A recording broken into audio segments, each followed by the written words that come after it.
Bonjour, je suis Sébastien, le marketeur français, et je suis en compagnie aujourd'hui de Marc Murcia. Bonjour Marc. Bonjour Sébastien. Marc est facilitateur et conseiller commercial au sein de Tout change ma société, et bienvenue dans cet épisode du podcast Entrepreneur libre. Aujourd'hui, dans ce podcast, nous allons parler d'un sujet qui vous tient probablement particulièrement à cœur, un sujet poignant, qui est pourquoi avez-vous du mal à faire des ventes? Qu'est-ce qui est un des facteurs qui bloque le plus quand on tente de développer une entreprise et de faire des ventes? Et je vais apporter la perspective marketing et Marc, la perspective commerciale de cette difficulté, ce blocage à faire des ventes.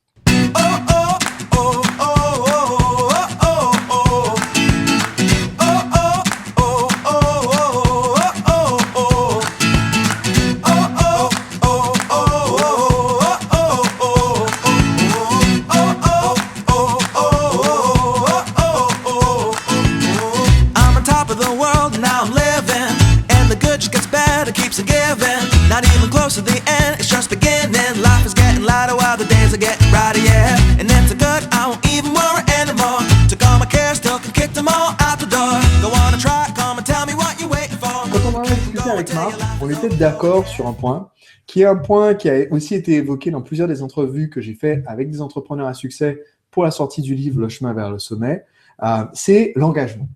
C'est le point numéro 1 qui, selon nous, est la différence entre celui qui galère, celui qui rame, et celui qui avance à fond, toute voile gonflée par le vent, et qui réalise une tonne de ventes.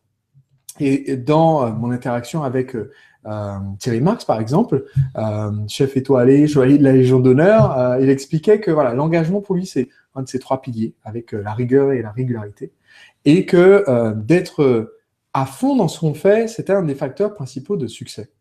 Et Marc, c'est particulièrement vrai quand on est dans une fonction commerciale. Complètement. Dans la fonction commerciale, on peut avoir en plus tendance à vivre sur ses acquis si on n'a pas, si on a un bon contact avec les gens, si on se débrouille bien dans la vente. Voilà, il y a une fausse croyance qui dit que on est vendeur. Donc, dès la naissance, on a les gènes. Voilà, on a ce gène où on va pouvoir vendre tout et à tout le monde. Et du coup, et que de toute façon, si on n'arrive pas à vendre, c'est qu'on n'a pas ce gène de la vente. Et à l'inverse, la personne à qui on dit, mais toi, tu as ce don pour vendre, tu es né vendeur, va pas forcément être engagée dans sa progression. Elle ne cherche pas à s'améliorer parce qu'elle pense, voilà, je suis né avec un bagou, avec une aisance, donc pourquoi creuser? Exactement. Et du coup, ce qui finalement a ce résultat, c'est de vivre sur ses acquis et de ne pas chercher à progresser, de ne pas chercher à s'éduquer, de ne pas chercher à se développer. Et de notre côté, c'est assez défaitiste pour la personne qui se dit, ben voilà, je suis pas né avec un talent de vendeur, avec un talent commercial, avec un talent de marketeur, et donc c'est foutu. C'est foutu, j'y arriverai jamais, voilà, j'arriverai jamais. Donc, dans les deux sens, il y a une sorte alors d'un côté, de découragement pour celui qui se dit je suis pas, et de l'autre côté, de se reposer sur ses lauriers un peu, pas de fainéantisme, mais presque de paresse, on va dire, du côté de celui qui se dit je suis naturellement doué, donc la vente, c'est quelque chose d'inné. Je maîtrise. Et voilà. Je maîtrise. Et ça se voit aussi sur le plan du marketing. J'ai aidé des personnes à faire des campagnes qui ont généré des centaines de milliers d'euros, des millions d'euros de ventes. Et il y a quelque chose que j'ai vraiment constaté, qu'il y a des gens qui vont vous dire, mais voilà, moi avant, j'étais agent immobilier, j'ai vendu des trucs, j'ai vendu des maisons. Maintenant, je fais des formations, ça vient comme ça, je n'ai pas besoin de faire de script, je mets juste la caméra, je lance et je vais parler de mon truc et ça va se vendre.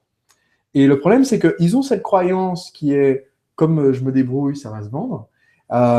Ils font certaines choses correctement, donc ça se vend un peu quand même. Du coup, ça conforte l'impression que ça se vend. Mais s'ils avaient pris le temps de rentrer dans le détail, de creuser, de structurer, de scripter, alors ils auraient quelque chose qui serait vraiment bien ficelé et ça se vendrait 5 fois plus, 10 fois plus. Mais ils se limitent comme ça par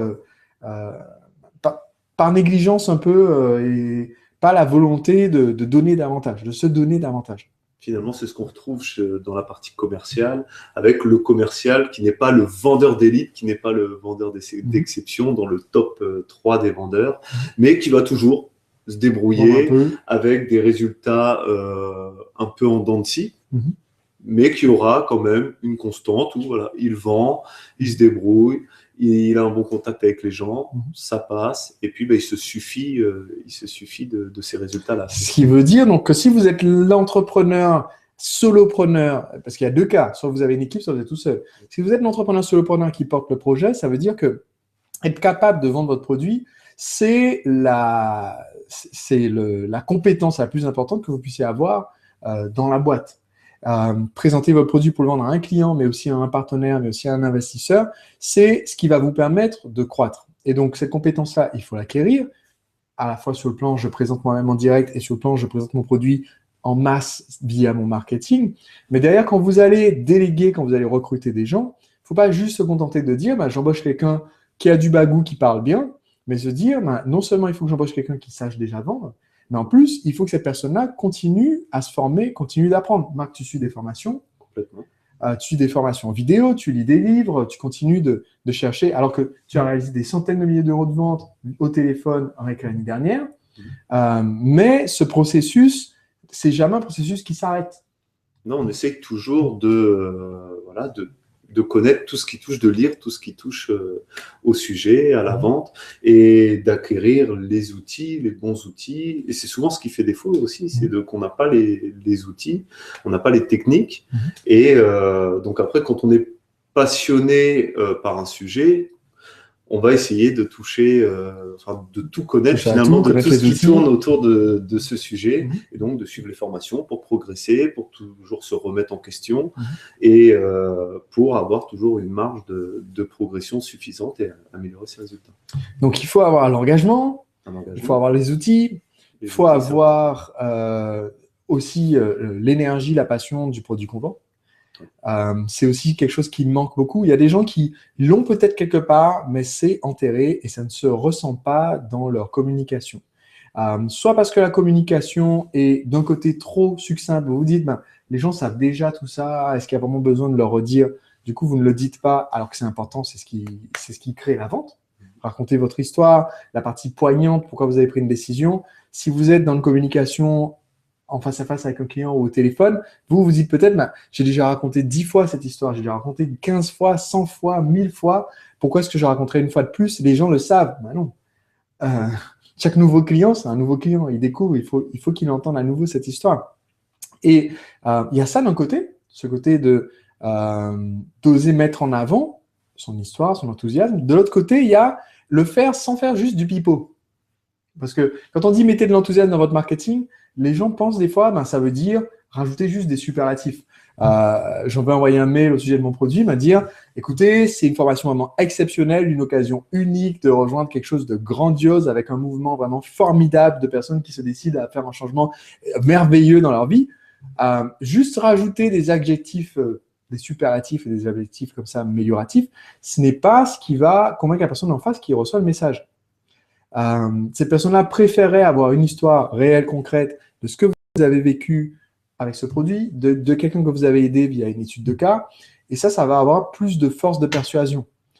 Autant dans votre message écrit ou dans des scripts de vidéo que quand vous allez être en interaction directe avec votre client, parce que ce qui va faire la vente quand je suis au téléphone avec un client, c'est son engagement, le fait qu'il soit motivé, qu'il soit passionné par ce qu'il fait et engagé et à nous aider aussi, à nous apporter une aide justement dans le problème qu'on a. Que le vendeur soit engagé et à aider son client. C'est ça, c'est pas juste vendre pour vendre.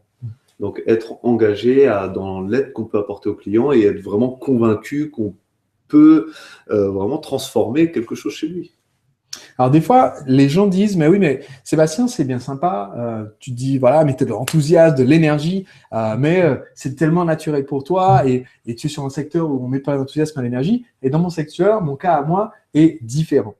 Et ce qui est drôle, c'est que quand on regarde, en fait, on est sur quel secteur? On est sur de la vente de produits en business to business à des entrepreneurs. Je peux vous garantir que si vous allez voir les sites des entreprises plus anciennes, plus institutionnelles qui vendent de la formation en marketing, je peux vous garantir que la quantité d'énergie que vous allez trouver sur les catalogues, sur les vidéos n'est pas la même. Et donc, forcément, la capacité de vente n'est pas la même. L'attrait du contenu qui est proposé n'est pas le même. Donc, c'est une excuse que de dire « Oui, mais en fait, sur mon marché, c'est différent » ou « Moi, je suis différent, je n'ai pas d'énergie ». Tout ça, c'est de l'excuse. Je ne suis pas né avec plein d'énergie. Il y a 15 ans, j'avais l'énergie d'une assiette de macaroni cuit. J'étais vraiment, voilà, bon, on m'aurait demandé de vendre un produit, j'avoue, j'aurais dit, bon, ben, ça coûte pas cher, acheter. Voilà, c'est tout ce que j'avais. Mais c'est la passion qu'on a envers ce qu'on fait, donc ce qu'on propose comme solution, et la passion qu'on a d'aider notre client qui nous donne cette petite flamme d'énergie au départ. Et c'est ensuite l'élan que vous allez avoir à mesure que vous faites vos premières ventes qui va vous donner encore plus d'énergie. Mais il faut à un moment donné lancer la machine et prendre la décision que vous êtes engagé à fond, que vous allez, si c'est une conversation téléphonique, que vous allez vous mettre à fond dans cette conversation téléphonique et que du début jusqu'à la fin, vous n'allez pas lâcher le morceau et vous allez amener ce client jusqu'à ce qu'il décide enfin de changer sa vie et d'acheter ce produit. Et cette décision-là, personne ne peut la prendre à votre place. Donc, pour moi, pour récapituler, cette clé qui est l'engagement, si vous avez du mal à vendre aujourd'hui, au lieu de dire « oui, mais je suis à fond, je suis sûr que je suis à fond, que je fais tout à fond », posez-vous plutôt la question. Dites « ok, admettons, j'étais à fond, avant ma base de 100%, c'était ce niveau-là. Qu'est-ce qui représenterait 150%, 200% ? Et qu'est-ce que je dois apprendre ? Marc, tu as parlé de formation, tu as parlé de s'investir davantage. Qu'est-ce que je dois apprendre ? Qu'est-ce que je dois changer dans ma façon de faire pour aller toucher 150%, 200% d'engagement, d'enthousiasme, d'énergie, de compétences pour que mon marketing, enfin, se mette à convertir parce que j'y mets cet enthousiasme, même si je fais des erreurs, parce que tout le monde fera forcément des erreurs. Et pour que ma vente également, pour que mes ventes puissent augmenter et mes entretiens de vente puissent se finaliser par une conclusion heureuse pour tout le monde. Et ça nécessite également de l'entraînement. C'est très important de s'entraîner. Je sais que tous les matins, je me regarde des vidéos de vente avant de commencer ma journée.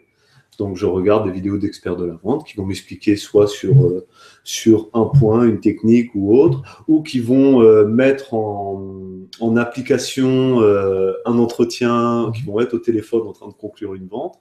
Et je vais regarder ça avant de me mettre à faire mes appels. Donc, je vais toujours s'entraîner. Et c'est ce qui permet également de progresser. Quand on ne s'entraîne pas… avant, je m'entraînais moins. Il y a une dizaine d'années, je ne m'entraînais pas pour vendre. J'avais ce côté un petit peu… la vente, c'est bon, toi, tu as un bon feeling avec les gens, tu as un bon contact, tu passes bien, tu vends bien. Donc, ça va se faire. Quand j'ai découvert jusqu'où je pouvais aller justement en me formant et en m'entraînant, ça a tout changé. Et ma progression effectuée sur le laps de temps, depuis que je suis des formations, depuis que je fais des entraînements quotidiens, elle est énorme. Phénoménale. Et il y a une phrase, alors Marc s'en souviendra sûrement parce que tout comme moi, il est de cette époque de hip-hop, c'était I Am, sur l'école du micro d'argent, la perfection n'est approchable que par la répétition. Exactement. Et ça, c'est quelque chose que beaucoup de gens ignorent. Ce côté, ok, mais moi, je suis débutant, je ne suis pas capable de faire une conversation téléphonique hyper léchée, un script de vente hyper bien rédigé, etc. Mais comment est-ce qu'on apprend ? En s'y mettant à fond, en le faisant tout le temps, en remettant 100 fois au métier notre ouvrage.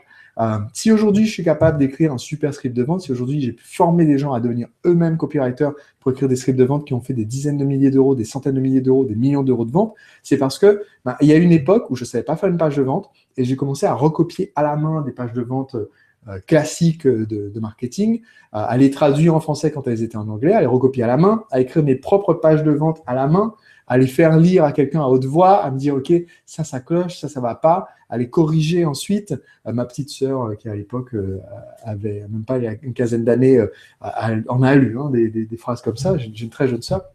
Et donc, elle ne comprenait même pas ce qu'elle me lisait, mais voilà, elle lisait des pages de vente que j'écrivais comme ça, parce que j'étais au démarrage de mon entreprise et j'avais besoin de l'entendre, quelqu'un me lire mon script pour me rendre compte de ce qui clochait. Ou alors, vous pouvez vous enregistrer en train de le faire pour vous réécouter. Mais si vous n'aimez pas le son de votre propre voix, donnez-le à lire à quelqu'un d'autre. Mais cet entraînement-là, c'est ce qui va vous faire de vous un expert de ce que vous faites. C'est ce qui va faire de vous quelqu'un de beaucoup plus à l'aise dans une conversation téléphonique. Quand vous faites une présentation, quand vous vendez sur scène à un séminaire.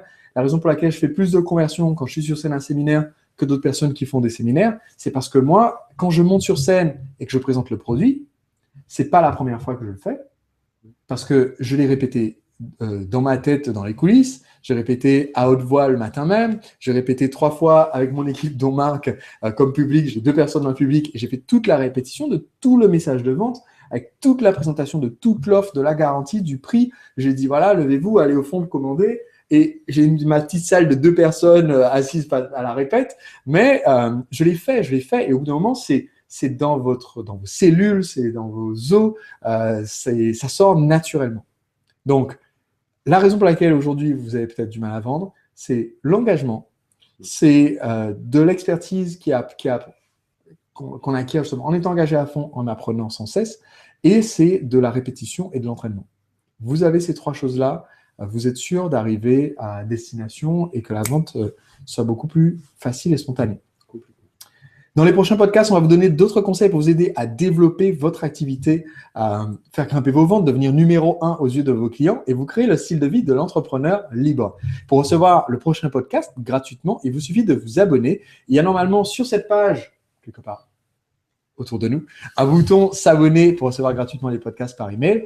Si vous ne voyez pas ce bouton, allez simplement sur mon blog, lemarketeurfrançais.com. Et sur lemarketeurfrançais.com, vous pouvez cliquer pour vous abonner et recevoir ce podcast gratuitement. Un podcast pour vous aider à développer votre activité. En ce moment, je fais une série de vidéos pour vous aider à créer une machine à vendre, automatiser votre marketing. Je vous l'enverrai également gratuitement en cadeau avec ce podcast. Je vous dis donc à très bientôt dans un prochain podcast Entrepreneur Libre.